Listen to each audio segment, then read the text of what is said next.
दोस्तों आज हम आपको एक ऐसे देश के बारे में जानकारी देने जा रहे हैं जिसने अपनी भाषा को बचाने के लिए युद्ध लड़ लिया। एक ऐसा देश जहां के लोग क्रिकेट के खेल को बस एंजॉय नहीं करते बल्कि जीते हैं। 700 से ज्यादा नदियां बहती हैं इस देश में। इस देश के कुल लैंड में से 67% पे खेती की जाती है।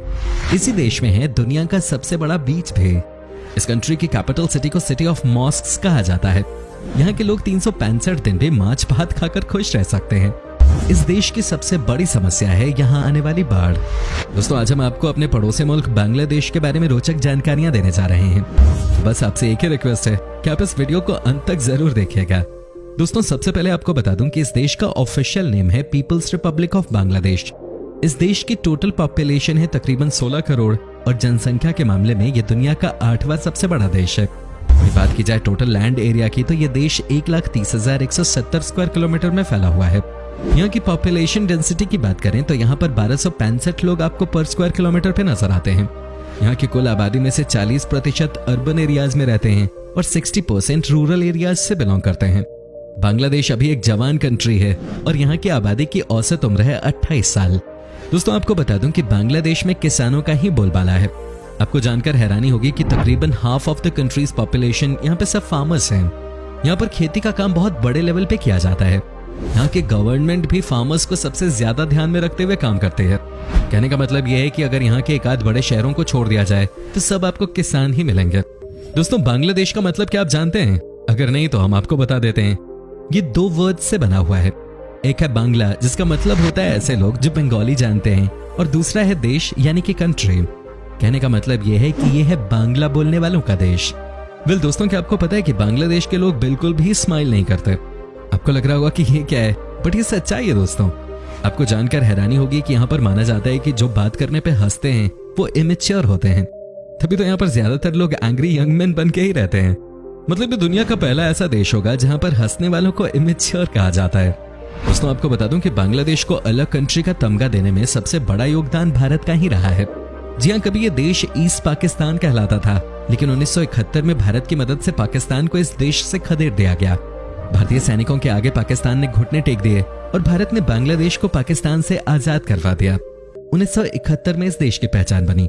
दोस्तों आपको तो ये बात पता ही होगी कि इस देश की राजधानी है ढाका। कहते हैं यहाँ पर आपको हर कोने में एक मस्जिद नजर आता है। अब जहां भी जाएं आपको एक मस्जिद जरूर नजर आएगा।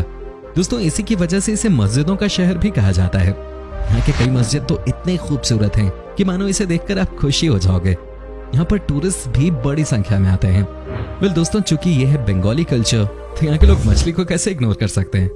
जी हाँ, यही वजह है कि बांग्लादेश में आपको सबसे ज्यादा मछली चावल खाने को मिलता है।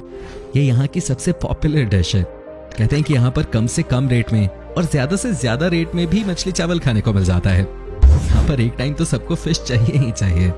फ्रेंड्स जब बात हो रही है मछली की तो आपको ये भी बता दूं कि बांग्लादेश में लोग मछलियों को अपने घर में ही रखते हैं। जी हाँ, इसकी वजह यह है कि यहाँ के लोगों का मानना है कि अगर आप कोई भी काम करने के लिए निकल रहे हैं और घर में ही तैरती हुई मछली आपने देख ली तो समझिए कि आपका वो काम बन जाएगा। जी हाँ, यहाँ पर मछली पालना शुभ माना जाता है। वैसे ये हमारे देश के लोग भी मानते हैं। दोस्तों क्या आपको पता है कि दुनिया की जितनी भी गारमेंट्स कंपनीज हैं उनका प्रोडक्शन बांग्लादेश में ही होता है।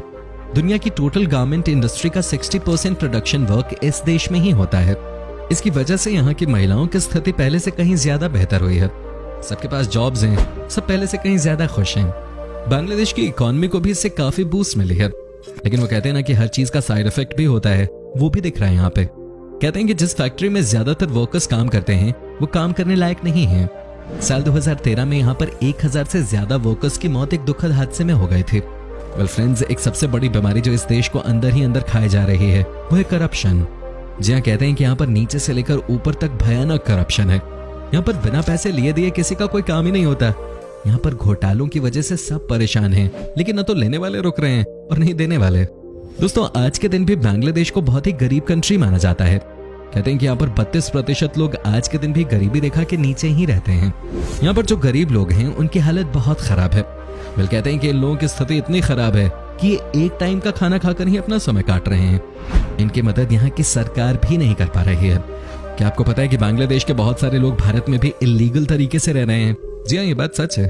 अगर आप बड़े शहरों की बात करें तो आपको सबसे ज्यादा दिल्ली में बांग्लादेशी लोग मिल जाएंगे। ये आपको बताएंगे नहीं कि बांग्लादेश से आए हैं, लेकिन आप इन्हें अच्छे से पहचान सकते हैं। इनफैक्ट बांग्लादेश की महिलाएं बड़ी संख्या में घरों में साफ सफाई का काम करती हैं।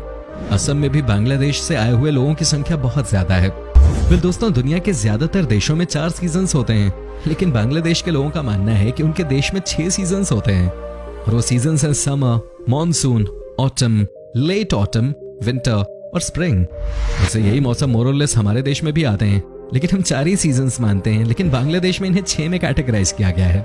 दोस्तों, कुछ चीजें ऐसी हैं जिसे बांग्लादेश के लोगों को जल्द से जल्द बदलना चाहिए, और उनमें से सबसे बड़ी चीज है यहाँ की गंदगी। कहते हैं कि ये देश बहुत ही गंदा है। यहाँ पर आपको हर जगह गंदगी ही गंदगी नजर आएगी। इनफैक्ट कहते हैं कि ढाका दुनिया का सबसे गंदगी से भरा कैपिटल है। यहाँ की गवर्नमेंट इसको लेकर काम कर रही है, लेकिन आज तक कुछ भी ठीक नहीं हो पाया है। चलिए उम्मीद करते हैं कि कम से कम साफ सफाई का ख्याल यहाँ के लोग अपने आसपास के एरियाज में ही रखें। वेल दोस्तों, जैसा कि मैंने आपको पहले ही बता दिया कि इस देश में कुल मिलाकर 700 से ज्यादा नदियां बहती हैं, लेकिन दुनिया की दूसरी सबसे तेज नदी भी इसी देश में है, जिसके वेव्स किसी समुद्र से कम नहीं है। दोस्तों, इस नदी का नाम है पद्मा। ये बहुत ही तेज गति से बहने वाली नदी है, और सबसे खतरनाक बात यह है कि ये कई बार इसके आसपास के एरियाज को बाढ़ की चपेट में ले लेती है। बांग्लादेश सबसे ज्यादा फ्लड से प्रभावित देशों में से एक है। यहाँ पर 700 से ज्यादा नदियां हैं, तो इसका अपना ही नुकसान है। यहाँ पर मानसून के मौसम में भयानक बाढ़ आती है। 2 से 3 महीने तक बेसिकली कई बार सब कुछ बंद करना पड़ता है, क्योंकि यहाँ पर भारी नुकसान होता है। वेल दोस्तों, क्या आपको पता है कि बांग्लादेश में बोट स्कूल बहुत फेमस है।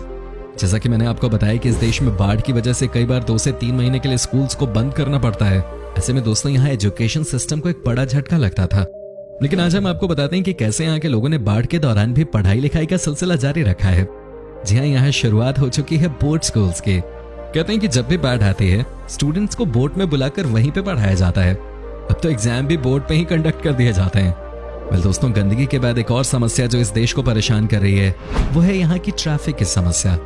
यहाँ पर आपको हर जगह ही भयानक ट्रैफिक देखने को मिलेगा। साइकिल और रिक्शा की वजह से यहाँ पर बहुत ही भयानक जैम देखने को मिलता है। आप जहां भी जाएंगे आपको चारों तरफ ट्रैफिक ही ट्रैफिक नजर आता है। तभी तो कहा जाता है कि अगर आपको ढाका से फ्लाइट लेनी है तो कम से कम आपको 4 घंटे पहले घर से निकलना होगा। दोस्तों, रॉयल बंगाल टाइगर के बारे में तो आपको पता ही होगा। ये सबसे अटैकिंग नेचर के टाइगर होते हैं। कहा जाता है कि जब ये रोर कर दें तो कम से कम 3 किलोमीटर में आवाज जाती है। सुंदरवन में अगर आप इनकी आवाज सुन लें तो समझिए आपकी हालत खराब हो जाएगी। इनसे खतरनाक कोई जानवर होता ही नहीं है हमला करने के मामले में। इनकी छलांग भी डेडली होती है। दोस्तों, अगर आपको याद हो तो पुराने जमाने में हमारे देश में भी पैसों को या रुपए को टका कहा जाता था। आज भी कई जगह लोग टका कहते हैं हमारे देश में पैसों को।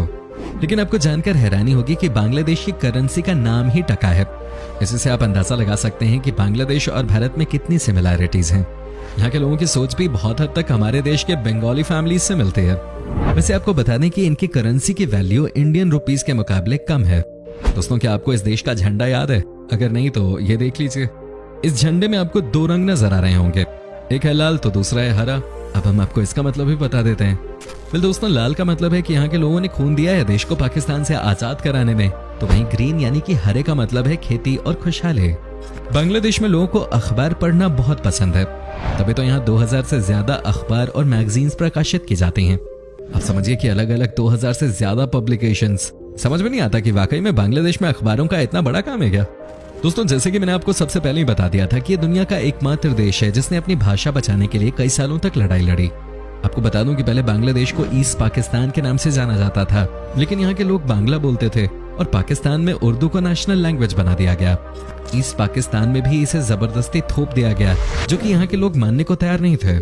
इस चक्कर में कई सालों तक लड़ाई चलती रही और अंत में 1971 में भारत की मदद से बांग्लादेश को आजाद करवा दिया गया। दोस्तों, क्या आपको पता है कि बांग्लादेश के पास ही है दुनिया का सबसे बड़ा अनइंटरप्टेड सी बीच। इसका नाम है बाजार बीच, जो कि 120 किलोमीटर लंबा है। कहने का मतलब यह है कि आप इस बीच को अगर पूरा देखना चाहते हैं तो आपको 2 दिन का समय लग जाएगा। सोचिए, 120 किलोमीटर लंबी बीच। वैसे दोस्तों, आपको बता दूं कि इसी बीच पर बांग्लादेश का सबसे बड़ा मार्केट भी लगता है। वेल दोस्तों, यहाँ के लोगों में न सिर्फ मछली खाना प्रसिद्ध है, बल्कि यही मछली इनके घर को भी चलाती है। बांग्लादेश फिश का एक बहुत बड़ा एक्सपोर्टर है। इस देश से समुद्री मछलियों को एशिया के दूसरे देशों में भेजा जाता है। चीन आजकल बांग्लादेश से बहुत सामान खरीद रहा है, लेकिन बांग्लादेश को भी सतर्क रहने की जरूरत है, क्योंकि चीन ने आज तक जिन लोगों के साथ भी बिजनेस रिलेशंस बनाए हैं, अंत में उन्हें कंगाल बना दिया है। well, दोस्तों, अंत में हम आपको इस देश के बारे में यही बताना चाहेंगे कि बांग्लादेश के लोगों के बीच में क्रिकेट बहुत पॉपुलर है। यहाँ पर आपको हर गली में बच्चे क्रिकेट खेलते हुए दिख जाएंगे। कहते हैं कि यहाँ पर ये खेल ही है जिसने सबको एक साथ बांध कर रखा हुआ है। यहाँ पर जब भी कोई इंटरनेशनल मैच होता है तब स्टेडियम्स हाउसफुल रहते हैं। अब यहाँ के नज़ारे ही अलग होते हैं। पूरे देश में ही जोश का माहौल होता है। कई बार तो ऐसा लगता है कि क्रिकेट में बांग्लादेश की टीम नहीं बल्कि पूरा का पूरा देश ही खेल रहा है। वैसे क्रिकेट के बाद फुटबॉल को भी यहाँ पे काफी पसंद किया जाता है। पाकिस्तान की तरह फुटबॉल बनाने की कई सारी फैक्ट्रीज बांग्लादेश में भी हैं और यहाँ से इन्हें एक्सपोर्ट किया जाता है। तो दोस्तों, ये था बांग्लादेश। कैसा लगा हमें कमेंट करके जरूर बताएं। क्या आप कभी गए हो बांग्लादेश, और अगर गए हो तो आपका एक्सपीरियंस कैसा रहा, ये भी हमारे साथ शेयर जरूर कीजिएगा।